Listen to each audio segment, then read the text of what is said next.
Okay, here we're talking about your arterioles. We just had finished off with the other page. I did want you to note that fragile veins are found in your geriatrics. That's on your last page. Arterioles, all they are is smaller arteries. They extend and branch out from the arteries, then lead to the capillaries. Whereas your venules are oxygen-deprived blood that comes from your capillaries back to your veins. And how I always demonstrate it, it's like your arterioles or your arteries are here, then your arterioles, then your capillaries, then your venules, and then your veins. So it just goes in a little circulation where arteries have oxygen, arterioles have oxygen, your capillaries do all the exchanging, then it goes to your veins or venules first because they're smaller veins, and then it goes up. All of that is transportation, trying to get it to your capillaries. All your arteries, veins, venules, arterioles, all they are is bigger arteries. You've got an artery, arteriole, capillary, venule, vein. And in the middle of that, if y'all can imagine, is your capillaries. And they are the smallest of the blood vessels in microcirculation. They connect your arterioles and your venules, and where everything's happening there. And that is the end of that. So we will actually go through and do a quick review. So go back to the beginning. This chapter. I'm sorry. I don't know where the pause button is. If I can figure out where that is, we'll all be wonderful. Okay. What I want you to know here, remember all your stars and stripes. Without further specification, blood pressure refers to the arterial pressure of systemic circulation. It's your systolic and diastolic. Systolic is the top number, diastolic is your bottom number. That's your blood pressure. It decreases as it goes away. And we have valves in our veins.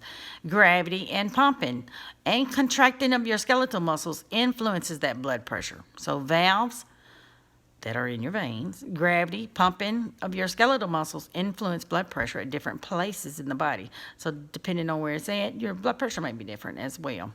We check it at the brachial artery. Our normal should be 120/80.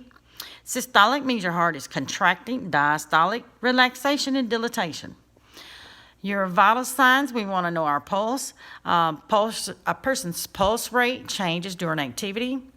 A person's pulse can be felt at any place, again, against the bone, and y'all have answered that. You want to count for a full minute and do not use your thumb. Also know that definition of bradycardia means that the heart rate is below 60 beats per minute. That's what BPM stands for. Also know your newborn, 120/160. You're 6 to 12 years of age, 75/110. 13 and older, that's adults. Far as your heartbeat is concerned, 60/100. And if you're athletic, it can be 40/60. I've seen it 40/75, 60/75. So those all can be normal. And all of those things change your pulse. Note some of them. Know your blood cells. Know what hematocytes are. They are your blood cells. Know that the fluid portion of your blood is called serum, and we want to be at a steady or stable state known as homeostasis. Also know that blood is made in the bone marrow and regulated in your liver, spleen, and lymph nodes. You have 3 different kinds. You got your red blood cells, your white blood cells, and your platelets. Know that your fluid part is 55%. Your blood cells or serum is 45%. It makes up 8% of your body weight. And we have 5 liters on average. The pH we want it to be is 7.35 to 7.45.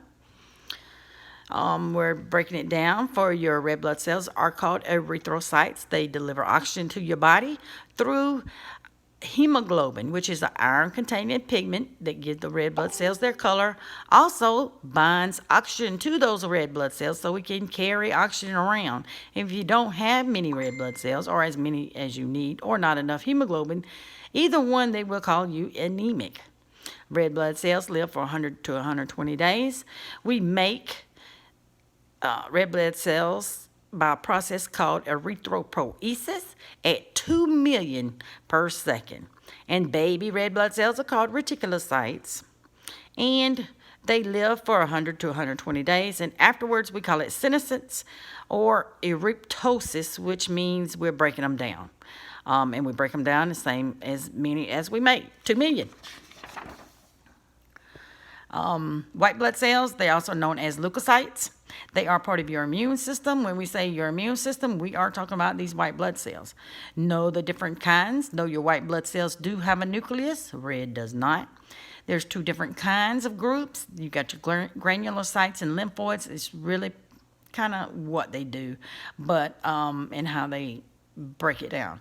But what you need to focus on is those neutrophils, eosinophils, lymphocytes, monophils, or monocytes, and basophils. Know what they do. Your neutrophils form that pus. Lymphocytes, those are the ones they're talking about in HIV, B cells, T cells, NK cells. Your eosinophils for parasites, basophils are released when you've got an allergic reaction. And all of those come to help out and clear whatever it is that's not supposed to be there, clears it out. Your platelets, very, very, very important. We're doing all our blue tube testing here for our platelets. They are also called thrombocytes. Platelets or thrombocytes stop blood loss in a process called coagulation, which is blood clotting that we test in the blue tube. The average lifespan of a platelet is 5 to 9 days, very much different from your red blood cell. If you don't have enough platelets, you may have excessive bleeding, and we check for that. It is also called hemophilia, and you want to ask somebody, are they on blood thinners? Do they have hemophilia? Very much will act the same. They will not stop bleeding, and we are not going to be testing them during class as well. 30 to 60 minutes it takes for that blood to clot in that tube. Normally, outside or when we get cut, it's going to be a whole lot shorter than that. But in your tube, it's 30 to 60 minutes. It does this by a hormone called thrombopoietin. That's another hint when you're doing your blue test tubes. PTT and PT, those are partial thromblasting time. Thrombopoietin, thrombocytes, all of that. The PT, PTT, that's going in your blue tube because of your platelets. Please put them all together in your head. We have about 5 to 10,000 platelets in there. They also go through a process called phagocytosis, which is actually a breakdown or destruction of those platelets. Which we also have a reserve is stored in your spleen. So if you think we need some reserve platelets, that's why your spleen is there. We also test fibrinogen in that blue tube. And it is formed by making fibroblasts.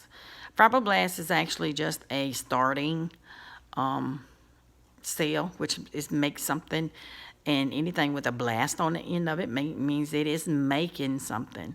So a fibroblast is what we need and what we test in those blue tubes so we can make clots. Your blood vessels, we need to know about your arteries, veins, and capillaries. You need to know that your capillaries are the smallest. Sinusoids are also part of a blood vessel. A lot of people do not realize that. They are located in your liver, spleen, and bone marrow. Arteries carry blood away. Vessels or venous or veins carry it back toward your heart. Here I want you to remember that your arterial system develops at 4 weeks from your aortic arches, and your venous system develops at the same, near the same weeks from your umbilical veins or cardinal veins. Also, let's go back up to your arterial development, that top line and the bottom line. The umbilical arteries form the internal iliac arteries after birth. And umbilical arteries are actually those attached to the umbilical cord, and your iliac is the ones that's actually part of your pelvis. It goes down each leg.